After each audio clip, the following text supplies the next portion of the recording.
Good day mga agaw, isang mapagpalang araw naman po sa ating lahat. Welcome naman po dito sa Kimunting Channel Agaw Senior. Ngayong araw na to mga agaw ay inihahanda ko na po itong isang native na manok ko dito para naman po makapagsimula na po itong mangitlog. At kahapon po agaw ay hiniwalay ko na po yung kanyang mga sisiw, yung 5, dahil po sa ngayong araw na to ay 1 month na po yung mga sisiw at kaya na po nilang mabuhay na sila-sila na lang po. At yung kanyang mga sisiw dito agaw, yung 5 ay pag-alagala na po dito sa manukan. Kasama yung mga malalaking mga sisiw dito.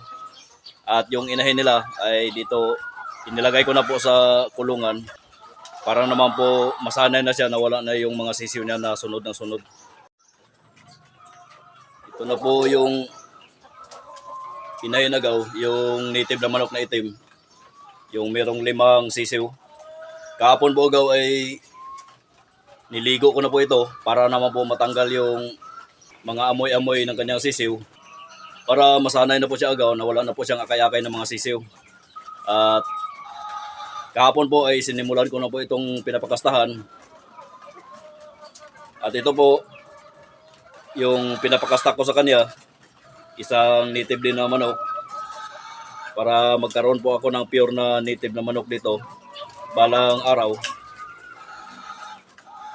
Dito ko po siya nilagay sa flying pin kasi po doon sa malaking kulungan ay meron po doon na 11 sisiw na kakapita pa lang po.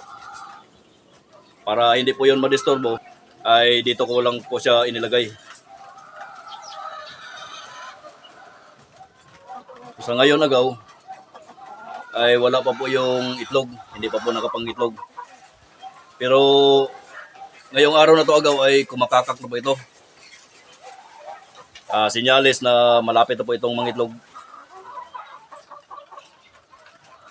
At pag naglilimlim na ito agaw ay sasamahan ko yung mga itlog niya ng mga itlog ng crosses. Itlog nitong mga Rhode Island Red ito. Ayan. So, mas maganda na yung panahon dito ngayon sa amin agaw. Dahil mainit na po, simula kahapon ay uminit na. At nakapaglinis na po ako dito sa bakuran. At ito po yung magandang panahon na pwede na po akong magpalimlim ulit. At ito namang isa agaw ay sinimulan ko na rin po na papakastahan. Yan. Ito po sila ay malalaki.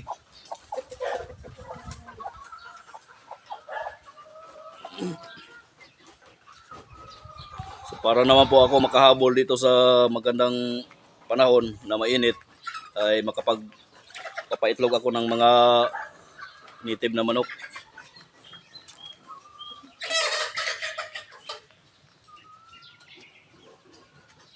Yan po sila agaw, pag-alagala po dito. Kayong mga sisiw ni agaw, yung 5, ay dito po sila sa grahe nakaimbudo. Dito po sila nakatambay. Dahil po doon sa loob ay tinutuka po sila ng mga malalaking sisiw. Yan agaw, 5 po yan. Yan agaw, bali 5 po sila dito. 1 month na po sila ngayong araw na to agaw. Yan pa yung 2. Yan.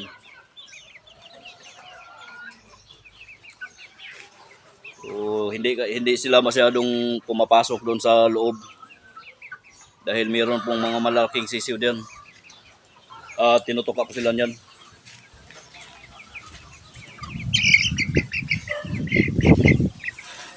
Ito na po agaw, 1 month. Ito po ay cross po agaw, kaya malaki po yung katawan.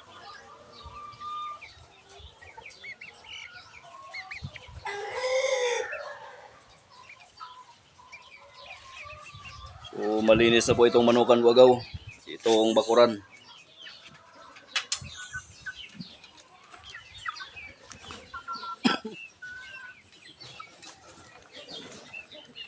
Naka-pre-rinse po silang lahat agaw.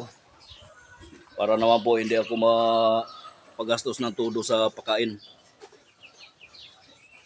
Ang kain po nila nito agaw ay bali semi-organic na po. Yan. Kapatong sa bulaklak.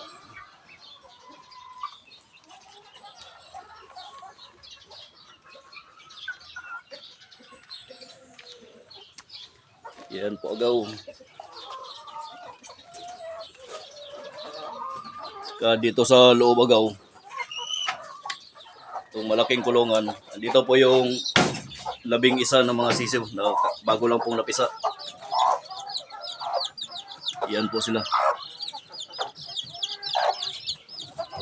Yan, malalaki na agaw. Bali 5 days na po ang edad nito sa ngayon.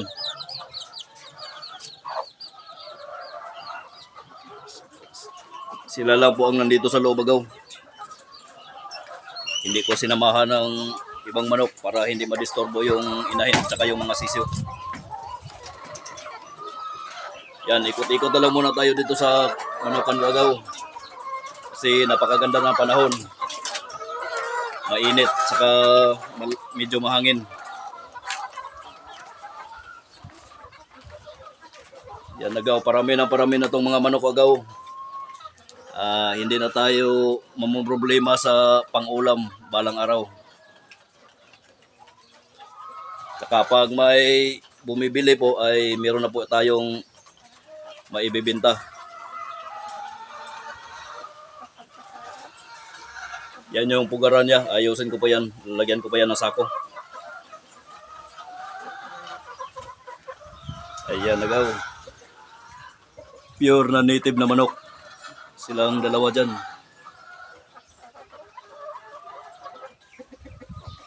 Ayan nagaw. Ito lang muna yung update ito sa manukan ko. At saka maraming salamat po sa inyong panonood. At God bless.